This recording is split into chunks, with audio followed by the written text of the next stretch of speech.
জাকাতের মৌলিক সম্পদ হলো চারটি। কয়টি? চারটি। জাকাতের মৌলিক সম্পদ হলো চারটি। এক, ফসলের জাকাত। দুই, ব্যবসায়িক পণ্যের জাকাত। তিন, স্বর্ণরৌপ্যের জাকাত। চার, গবাদি পশু গরু ছাগল ওট ভেড়া দুম্বার জাকাত। মৌলিক সম্পদ চারটি। আল্লাহ সুবহানাহু ওয়া তাআলা কোরআন মাজিদে এই বিষয়গুলি উল্লেখ করেছেন। আল্লাহ বলছেন, কুলু মিন সামারিহি, তোমরা জমিন থেকে আমি আল্লাহ যে ফসলটা দিই সেটা তোমরা খাও। ইযা আসমারা ওয়া তুহাক্কাহু ইয়াওমা হাসাদিহি, আর তোমরা যেদিন ফসল কাটবে সেই দিন ফসলের ওসর আদায় করো।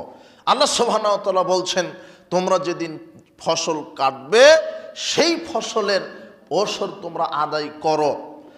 জমির সম্পদের জমির জাকাত দিতে হয় না, জমিতে যেই ফসল উৎপাদন হয় সেই ফসলের জাকাত দিতে হয়। তবে আপনি যদি জমি ক্রয় বিক্রয়ে ব্যবসা করেন তাহলে যেই জমিটা ক্রয় বিক্রয়ের ব্যবসা করছেন ওই জমির জাকাত দিতে হবে। এছাড়া যেটা আপনার একেবারে স্থায়ী জমি, যেই জমি আপনি ক্রয় বিক্রয় বেচা কিনা করেন না কিন্তু জমিন থেকে ফসল উৎপাদিত হয় সেই ফসলের জাকাত দিতে হবে। পচনশীল ফসলের জাকাত নেই। রসুন, পেঁয়াজ, এরপরে আলু, তারপরে সবজি, মিষ্টি কুমড়া, লাউ, যেগুলি পচনশীল সবজি আছে, পচনশীল ফসল আছে, এগুলির জাকাত হয় না। তবে আলু বিক্রি করে যদি নেশাব পরিমাণ সম্পদের মালিক হন তাহলে টাকার জাকাত দিতে হবে। বোঝা গেল না মনে হয়? আলুর জাকাত নেই।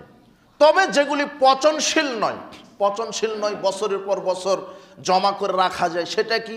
সেটা হলো ভুট্টা, সেটা হলো গম, সেটা হলো ধান, সেটা হলো সরিষা।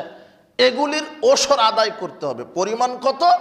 আল্লাহ রসুল বলছেন যে আকাশের বৃষ্টির পানিতে যেই ফসল হচ্ছে তোমাদের কোনো খরচ হয় না, আকাশের বৃষ্টির পানিতে যেই ফসল হয় সেই ফসলের 18 মণ 30 কেজির 10 ভাগের 1 ভাগ ওসর আদায় করো। আর যেই ফসল তোমরা ফলাতে গিয়ে নিজের সেচ, নিজের সার কীটনাশক খরচ হচ্ছে সেই ফসলে তোমরা 18 মণ 30 কেজির 20 ভাগের 1 ভাগ আল্লাহ রাস্তায় খরচ করো। এটা হলো ফসলের ওসর। 18 মণ 30 কেজিতে আপনার 10 ভাগের 1 ভাগ, না হলে 18 মণ 30 কেজিতে 20 ভাগের 1 ভাগ।